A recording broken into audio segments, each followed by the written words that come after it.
and welcome to This Week in Adoption. What's going on?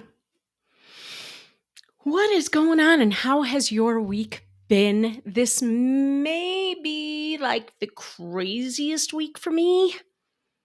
Hello, Adoption Choice Inc. Good to see you. This week in adoption. So, this weekend is my son's bar mitzvah. Today is September 19th. And his bar mitzvah is the 21st. However, the festivities begin. And the most important part of the festivities, well, it's not really the most important part, but it's a really amazing part. And the beauty of open adoption is that my son's birth family is coming into town and staying with us until Wednesday. So for, let's see, Thursday, Friday, Saturday, Sunday, Monday, Tuesday, 6 nights and 4 siblings. So we have 6 guests staying with us for 6 nights, and which is a lot for anybody coming, but we are so excited. My son couldn't believe that I made him go to school today when they're going to be here probably at like 1. But I did. But I'm letting him skip tomorrow all day to prep for his big weekend. So the festivities are starting tonight. I'm feeling pretty good. No, I'm feeling really good and really excited. And it is a big deal. So anyways, I have a couple speeches I need to read to give, and I was doing some research. And in my research about Judaism and adoption, I found this little excerpt that I want to read because I thought it was really interesting. It says, given the importance of lineage to the Jewish tradition, Jewish law has never developed a formal legal procedure for adoption. Unlike secular adoption, which just means not Jewish, the relationship between the child and the biological parents is never severed. And adoptive parents, therefore, cannot entirely replace the role of the biological parent. I love this. It's beautiful. And yeah, I just wanted to share that. I think that was really cool. It's something I didn't expect to find, and I agree with entirely that connection should never be severed, and you can never replace the biological parent. Hold on, please, while I text an adoption attorney to see if she sent over my did you get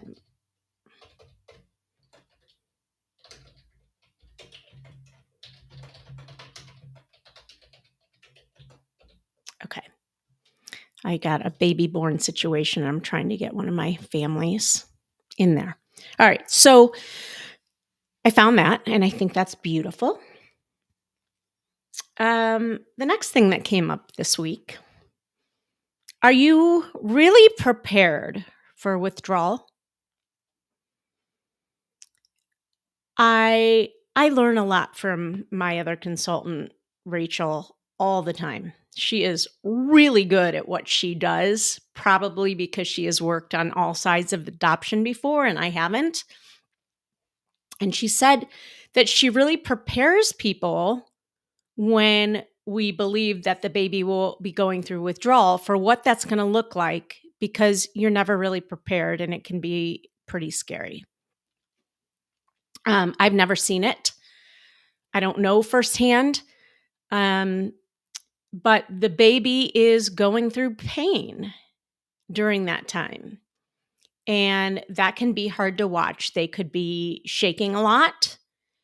They could be super stiff, and you can't they don't bend any extremity. Um, Sometimes you can't even touch the baby when they're going through withdrawal. And I was so glad she brought this up to me because 11 years in, nobody's ever like talked to me about withdrawal that way. And I think that's a really good thing for you to know if your expectant mom who you're matched with is using drugs or substances and the baby is exposed. You can expect withdrawal, and sometimes it happens immediately. I know this. Sometimes it happens immediately, and sometimes there's a delay of 3 to 5 days. So, and there are a lot of things that you can do to help soothe the baby too, like skin to skin. So just something to be prepared for if you are going into that situation. Also, we have had a ton of baby born situations come through lately, which is awesome. When the mom has already signed and you're being called and asked if you want to match, you should still, when you get there before you sign, don't just go to the office and sign. You should still lay eyes on the baby, right? And even talk to a doctor before signing. Because that's available to you, you should know what you are signing, and it doesn't you don't need to rush right into it the moment that you get to wherever you're going to hopefully adopt this baby. Hopefully everything will be fine, but God forbid you sign something and then you see something different or you hear something different. I don't think that would happen. The agency has to let you know if something's going on, and they know they're required to do that. But it's just always a good practice that if you are going to adopt a baby born, lay eyes on the baby first, see if you can talk to a doctor first, and then happily sign. Prep before the first call with mom. So after you match, typically what happens is first you're going to be sent paperwork. You're going to be sent a contract from the agency, more information about the baby, possibly. Medical records, if they have, you may get them in advance of signing everything. Typically, it's after, if they even have them. I know it's a little backwards. Some would say it's because of HIPAA. Others would say they want to make sure that you're committed first before divulging all this personal information of the expectant mom. And again, they have to divulge anything that is known that's in there that you would be concerned about. So you get sent all this paperwork, you get sent an invoice. Now, at this point, you may or may not want an adoption attorney to review the situation and the contract. They're typically straightforward.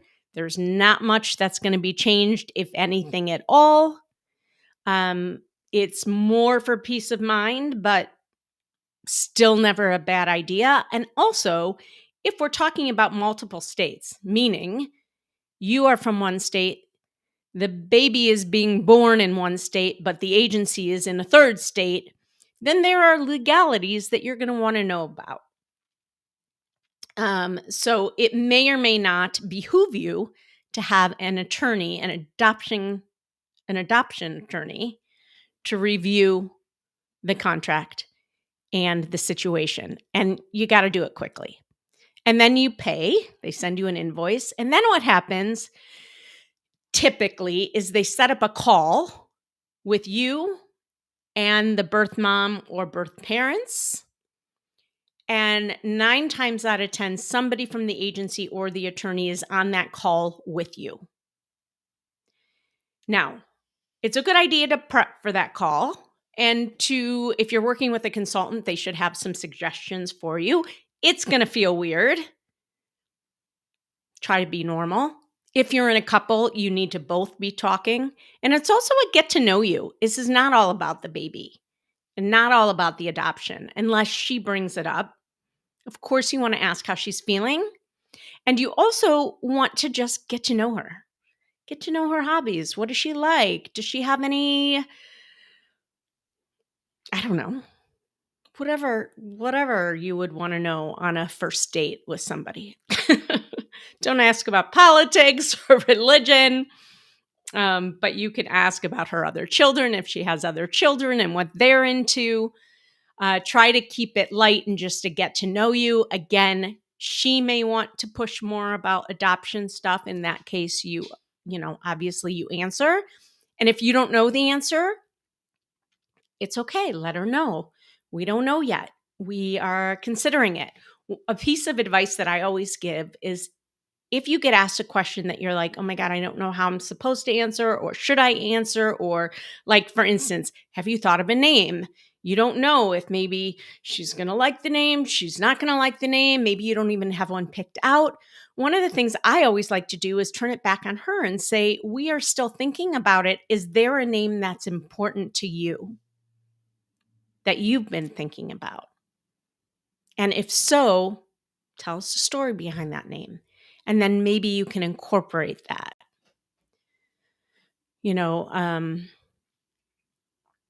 If she asks about childcare, we're still trying to figure that out. We're not exactly sure yet. That kind of thing. Now, no matter how much prep you do and how excited you are for this first call, there is a good possibility that she may not end up showing up for that call. And this is more common than you think. She's nervous, you're nervous. She might bail out of nerves. She might oversleep and totally just forget about it. A lot of times, the women that we are talking about who are placing their baby, their lives are more chaotic than ours. Maybe they don't have a set schedule.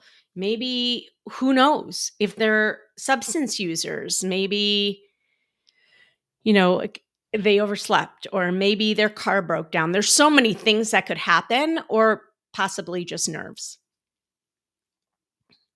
Most likely it will be rescheduled and it will happen, but don't write it off right away if it doesn't happen the first time. That doesn't necessarily mean it's a red flag. So that's where I'm going to end. I have a lot of nerves today. I got a lot to do. By the way, these are our t-shirts. This is a little wrinkly today, but the Honor the Triad t-shirts are on sale. If you are interested, just comment t-shirt or I want one or how do I get my hands on one? They are $22.97 plus shipping, and proceeds are going to Gift of Adoption Fund. So get your hands on them. Talk to you soon. Have a great week, and I will see you next.